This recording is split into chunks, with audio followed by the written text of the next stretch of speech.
Vers Jésus, chapitre 11, Prière et louange. Dieu nous parle par la nature et par la révélation, par sa providence et par l'influence de son esprit. Mais cela n'est pas suffisant. Nous avons besoin de lui ouvrir notre cœur. La vie et l'énergie spirituelle dépendent d'entretiens réels et directs avec notre Père céleste. Notre esprit peut se reporter sur Dieu. Nous pouvons méditer sur ses œuvres, sur sa miséricorde, sur ses bénédictions. Mais ce n'est pas là, dans le sens le plus complet du mot, être en communion avec lui. Pour être en communion avec Dieu, il faut avoir quelque chose à lui dire concernant notre vie réelle. Prier, c'est ouvrir à Dieu son cœur comme on le ferait à son plus intime ami. Non pas que la prière soit nécessaire pour instruire Dieu de ce qui nous concerne, mais elle nous met à même de le recevoir. La prière ne fait pas descendre Dieu jusqu'à nous, elle nous élève jusqu'à lui. Durant sa vie terrestre, Jésus enseigna à ses disciples de quelle manière ils devaient prier. Il leur apprit qu'ils devaient exposer à Dieu leurs besoins journaliers et se décharger sur lui de tous leurs soucis. L'assurance qu'il leur donna de l'exaucement de leurs prières, il nous la donne aussi. Pendant son séjour parmi les hommes, Jésus lui-même était souvent en prière. Notre Sauveur a connu nos besoins et nos faiblesses. Il nous apparaît comme un suppliant, demandant constamment à son Père une provision nouvelle de force pour faire face aux devoirs et aux épreuves. Il est notre modèle en toutes choses, un frère dans nos infirmités, car il a été tenté en toutes choses, comme nous le sommes. Mais il était l'être sans péché, et sa nature se révoltait contre le mal. Il a passé par toutes les luttes et toutes les angoisses de l'âme auxquelles sont exposés les humains dans un monde de péché. Son humanité lui faisait de la prière une nécessité et un privilège. Il trouvait joie et consolation à communier avec son Père. Si le Sauveur des hommes, le Fils de Dieu, éprouvait le besoin de la prière, à combien plus forte raison ne devrions-nous pas, faibles pécheurs et mortels, sentir la nécessité de prier sans cesse et avec ferveur? Notre Père céleste désire répandre sur nous la plénitude de sa grâce. Il ne tient qu'à nous de boire à longs traits à la source de l'amour infini. N'est-il pas étrange que nous prions si peu? Dieu est tout disposé à exaucer les prières du plus humble de ses enfants, et pourtant ce n'est qu'à contre-cœur, semble-t-il, que nous lui faisons connaître nos besoins.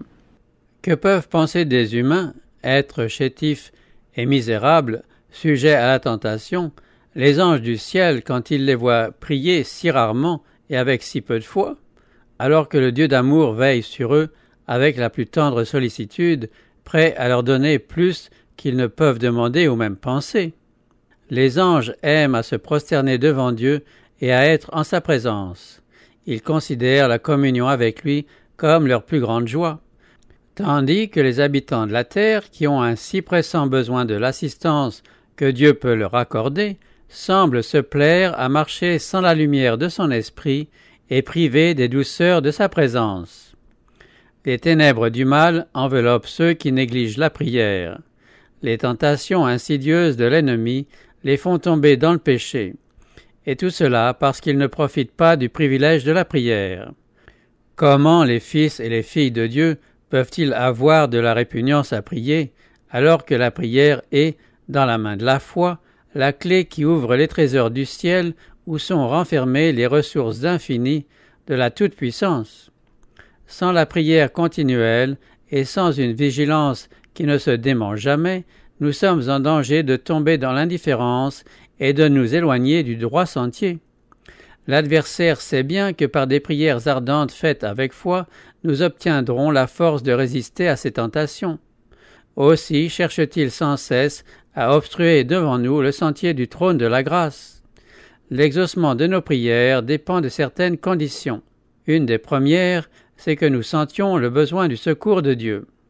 Sa promesse est « Je répandrai des eaux sur le sol altéré et des ruisseaux sur la terre desséchée. » Ceux qui ont faim et soif de la justice et qui soupirent après Dieu peuvent avoir l'assurance d'être rassasiés.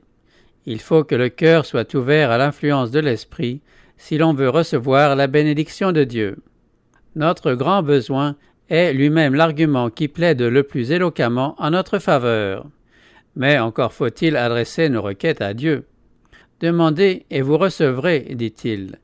Et aussi, lui qui n'a point épargné son propre Fils, mais qui l'a livré pour nous tous, comment ne nous donnera-t-il pas aussi toutes choses avec lui? Si nous conservons de l'iniquité dans nos cœurs, si nous retenons quelques péchés connus, le Seigneur ne nous exaucera pas, tandis que la prière du pécheur repentant, au cœur brisé, sera toujours acceptée. Dès que nous aurons délaissé tous nos péchés et réparé nos torts dans la mesure du possible, nous pourrons nous attendre à l'exaucement de nos prières. Nos propres mérites ne pourront jamais nous attirer les faveurs de Dieu. Ce sont les mérites de Jésus qui nous sauveront, c'est son sang qui nous purifiera. Toutefois, nous avons quelque chose à faire, nous conformer aux conditions de sa grâce. La foi est un autre élément de la prière exaucée. Il faut que celui qui s'approche de Dieu croit que Dieu existe et qu'il est le rémunérateur de ceux qui le cherchent. Jésus dit à ses disciples, « Tout ce que vous demanderez en priant, croyez que vous l'avez reçu et vous le verrez s'accomplir. » Le prenez-vous au mot? L'assurance est large et sans restriction, et celui qui a fait la promesse est fidèle. Lorsque nous ne recevons pas immédiatement les choses demandées, croyons néanmoins que le Seigneur nous a entendus et qu'il nous exaucera. Nous sommes tellement sujets à l'erreur, notre vue est tellement bornée, qu'il nous arrive parfois de demander des choses qui ne nous seraient pas bonnes. Dans son amour, notre Père céleste exauce nos prières en nous accordant ce qui est pour notre bien, ce que nous demanderions nous-mêmes si nous pouvions juger justement des choses spirituelles. Si nos prières ne paraissent pas être entendues, cramponnons-nous à la promesse, car le temps de l'exaucement viendra certainement et nous recevrons alors la bénédiction dont nous avons le plus pressant besoin. Mais prétendre que les prières seront toujours exaucées de la manière dont nous l'entendons, c'est de la présomption. Dieu est trop sage pour se tromper et trop bon pour nous refuser ce qui est le meilleur pour nous. Ne craignez donc pas de mettre en lui votre confiance, même quand vous ne voyez pas l'exaucement immédiat de vos prières. Reposez-vous sur cette promesse qui est ferme, demandez et vous recevrez. Si, avant de croire, nous prenons conseil de nos doutes et de nos craintes, ou si nous voulons résoudre tous les points qui pourraient nous paraître obscurs, nos difficultés ne feront qu'augmenter. Mais si nous venons à Dieu dans le sentiment de notre impuissance et de notre dépendance, si, avec une foi humble et confiante, nous exposons nos besoins à celui dont la sagesse est infinie, à celui qui voit tout, il entendra nos cris et il fera briller sa lumière dans nos cœurs. Par la prière sincère, nous sommes mis en rapport avec la sagesse infinie. Nous pouvons ne pas avoir, au moment où nous prions, de preuves spéciales que le Seigneur se penche sur nous avec compassion et amour, mais c'est néanmoins le cas. Nous pouvons ne pas sentir son attouchement, mais sa main est sur nous, et cette main nous assure de son amour et de ses tendres compassions. Quand on s'approche du Seigneur pour lui demander grâce et assistance, il faut le faire dans les sentiments d'amour et le cœur disposé au pardon. Comment pouvons-nous dire « Pardonne-nous nos offenses » comme nous aussi nous pardonnons à ceux qui nous ont offensés, si nous conservons des ressentiments dans notre cœur? Si nous voulons que nos prières soient exaucées, nous devons pardonner aux autres de la même manière et aussi pleinement que nous nous attendons à être pardonnés. La persévérance dans la prière est une autre condition de l'exaucement. Il faut prier sans cesse pour croître dans la foi. Persévérez dans la prière, est-il écrit. Persévérez dans la prière, veillez-y avec action de grâce. Pierre exhorte les croyants en ces termes, « Soyez donc sages et sobres pour vaquer à la prière. » Paul leur dit, « En toute chose, faites connaître vos besoins à Dieu par des prières et des supplications, avec des actions de grâce. Pour vous, bien-aimés, dit Jude, vous édifiant vous-même sur votre très sainte foi et priant par le Saint-Esprit, maintenez-vous dans l'amour de Dieu. La prière constante est une union ininterrompue de l'âme avec le Seigneur, de sorte que la vie de Dieu nous est communiquée et que de notre vie rejaillissent vers lui la pureté et la sainteté. La constance dans la prière est une nécessité. Que rien ne s'interpose entre vous et ce devoir. Faites tout ce qui dépend de vous pour maintenir une communion intime entre Jésus et votre âme. Cherchez toutes les occasions de vous rendre là où l'on se réunit pour prier. Ceux qui aspirent véritablement à être en communion avec Dieu seront présents aux réunions de prière et y participeront, vivement désireux d'en retirer tous les avantages possibles. Ils saisiront toutes les occasions pour recevoir du ciel des rayons de bénédiction. Il faut aussi prier dans le cercle de la famille, et surtout ne pas négliger la prière secrète. Celle-ci est la vie de l'âme, et sans elle, toute croissance spirituelle est impossible. Prier en famille et en public ne saurait suffire. Quand vous êtes seul, ouvrez votre âme au regard scrutateur de Dieu. Votre prière ne doit être entendue que de lui seul. Aucune oreille curieuse ne doit être témoin de vos épanchements. Dans la prière secrète, l'âme est affranchie des influences extérieures, sourde au bruit de la terre. Calme mais fervente, elle s'élève jusqu'à Dieu qui est sa forteresse et sa force. Une influence douce et durable émanera de celui qui exauce les prières faites en secret et dont l'oreille est ouverte aux requêtes de nos cœurs. Par une foi calme et simple, l'âme s'entretient avec le Seigneur et se fortifie pour la lutte contre Satan. Priez dans votre chambre, mais élevez aussi vos cœurs vers le ciel tout en vaquant à vos occupations de chaque jour. C'est ainsi qu'Enoch marchait avec Dieu.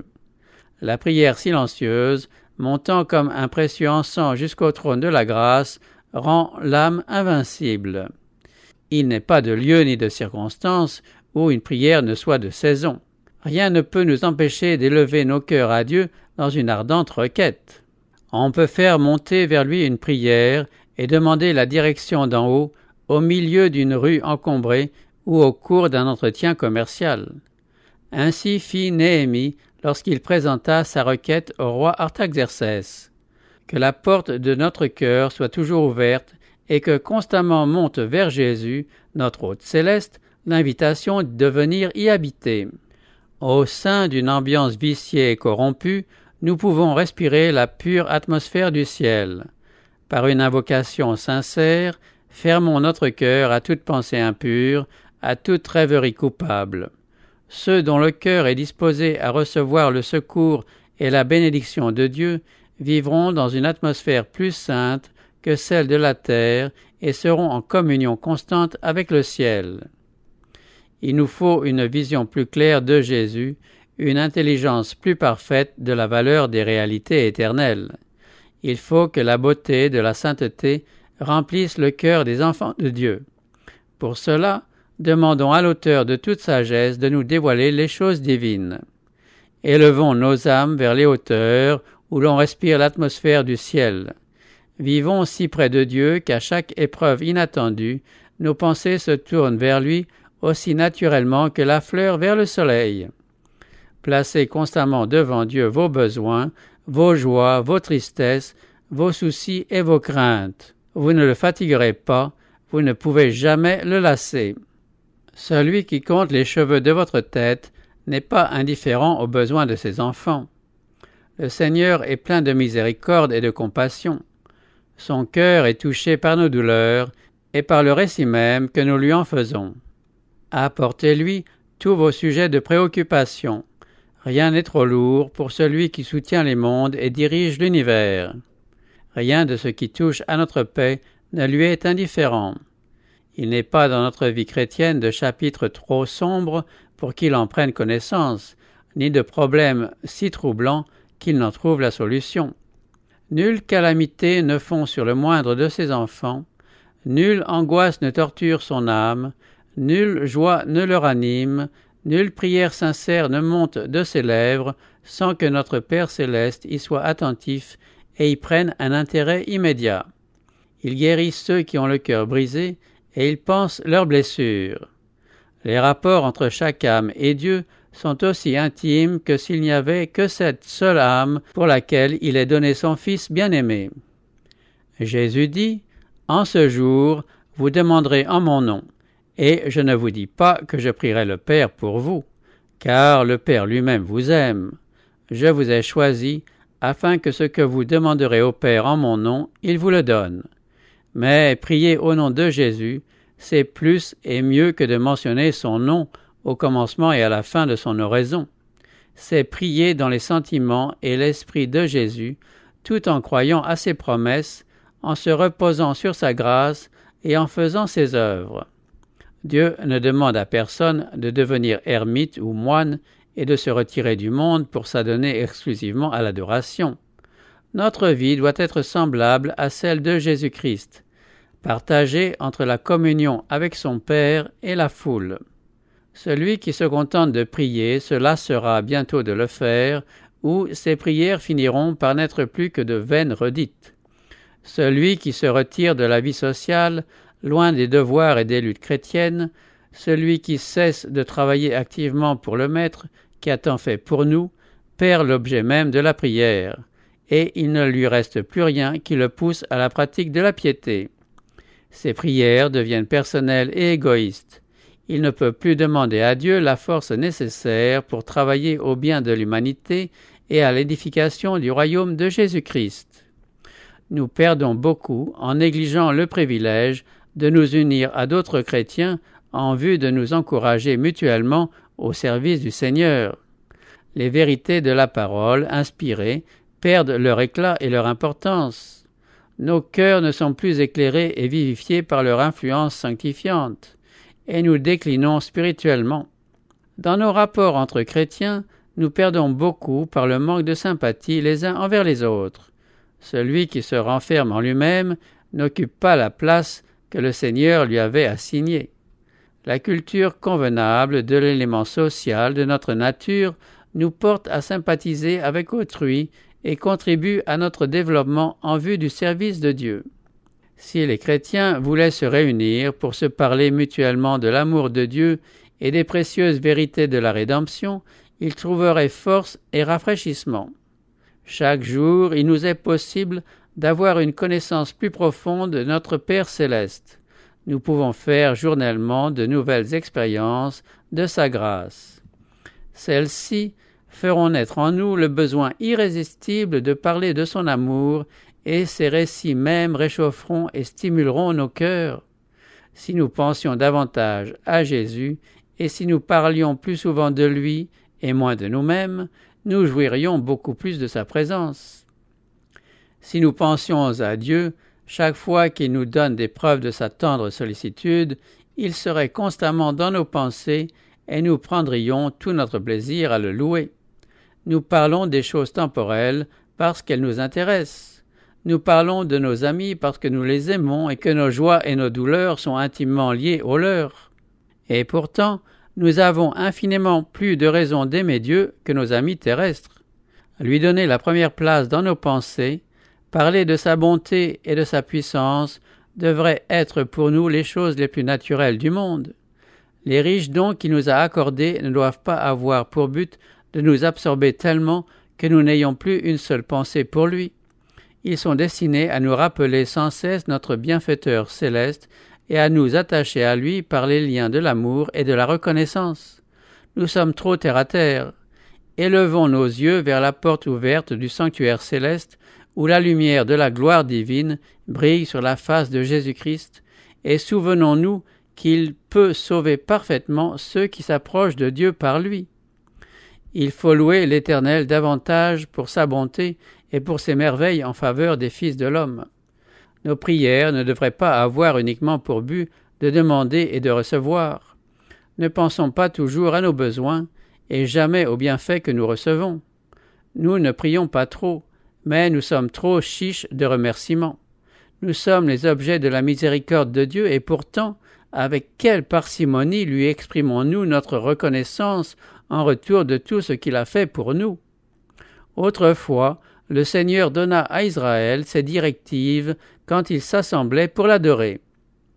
C'est là que vous mangerez devant l'Éternel votre Dieu, et que vous et vos familles vous ferez servir à votre joie tous les biens par lesquels l'Éternel votre Dieu vous aura béni. Ce qui est fait pour la gloire de Dieu devrait l'être avec joie, avec chant de louange et action de grâce, et non avec tristesse et morosité. Notre Dieu est un Père tendre et compatissant. Ne considérons jamais son service comme un labeur déprimant et angoissant. Adorer le Seigneur et travailler à son œuvre devrait être pour nous un plaisir. Dieu ne veut pas que ceux auxquels il a procuré un si grand salut le considèrent comme un maître dur et sévère. Il est leur meilleur ami, et il veut se trouver au milieu d'eux, quand ils l'adorent, pour les bénir, les consoler et remplir leur cœur de joie et d'amour. Le Seigneur désire que ses enfants trouvent du réconfort à son service et rencontrent dans son œuvre plus de sujets de joie que de sujets de tristesse. Il désire que ceux qui viennent pour l'adorer s'en retournent en portant avec eux la précieuse assurance de sa sollicitude et de son amour, ainsi que la mesure nécessaire de grâce pour se livrer avec joie à leurs occupations journalières et agir fidèlement et honnêtement en toutes choses. Réunissons-nous autour de la croix. Que Jésus-Christ et Jésus-Christ crucifié soient l'objet de notre contemplation, le thème de nos entretiens et de nos plus douces émotions. Gardons le souvenir de toutes les grâces que nous recevons de la part du Seigneur, et dès que nous nous serons rendus compte de son grand amour, consentons à tout remettre entre les mains qui pour nous ont été clouées à la croix. Sur les ailes de la louange, l'âme peut s'envoler vers le ciel. Dieu est adoré dans les cours célestes par des chants et des instruments de musique, et c'est par nos actions de grâce et de reconnaissance que notre culte se rapprochera le plus de celui des armées célestes. Celui qui offre pour sacrifice des actions de grâce me glorifie. Venons donc en présence du Seigneur avec respect, mais aussi avec joie pour lui apporter des actions de grâce et le chant des cantiques.